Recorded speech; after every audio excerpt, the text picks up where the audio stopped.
دوستانو سلامونه.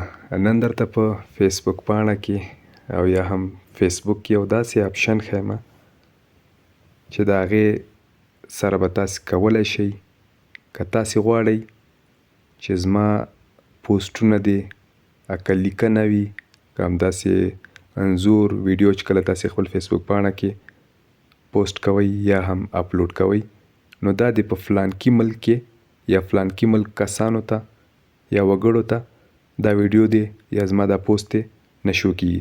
نو هغه لپاره تاسې په دغه ځای باندې کلیک وکړئ او بیا سیټینګز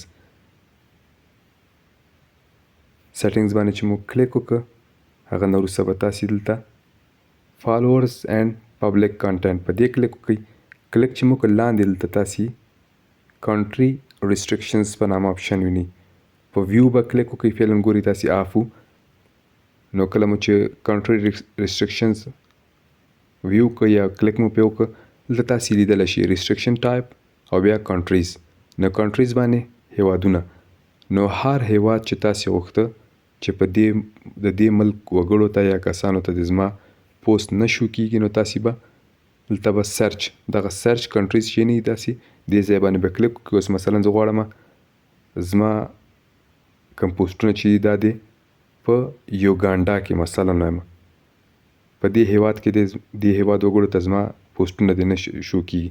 نو کله مو چې ولیکه سپیلنګ یا املا ته مو چې دا غلطه ونه لیکئ د هر هیواد چې هر سپیلنګ دی یا هغې د تاسې هماغه په مطابق ولیکئ. مثلا ما دا ولیکه نو کله چې تاسې صحیح لیکئ دلته به لاندې تاسې ته ګورئ دلته سرچ بار کې مې ولیکه او لاندې هم راغی. نو زه فعلا په همدې باندې کلیک کوم. کلیک چې مو وکړه ګورئ تاسې سلیکټډ کنټریز یوګانډا دا پکې شامل شو. همداسې د یو نه ډېر هیوادونه هم تاسې کولی شئ چې تاسې هغه کې مثلا اضافه یې کوئ پکې. نو په دې توګه تاسې کولی شئ چې خپل پوسټونه محدود کړئ د هیوادونو لپاره یا بعضې هغه هیوادونه چې تاسې نه غواړئ چې هغې سره ستاسې پوسټونه شریک کړئ. نو دا وه د نن ویډیو. که ویډیو مو خوښه شي در سره لایک کړئ. که کوم نظر یا پوښتنه لرئ موږ سره یې د کمنټ لارې شریک کړئ. نو تر بلې ویډیو مو په پاک او مهربان رب سپارم. هر چیرې چې یاست آباد اوسئ.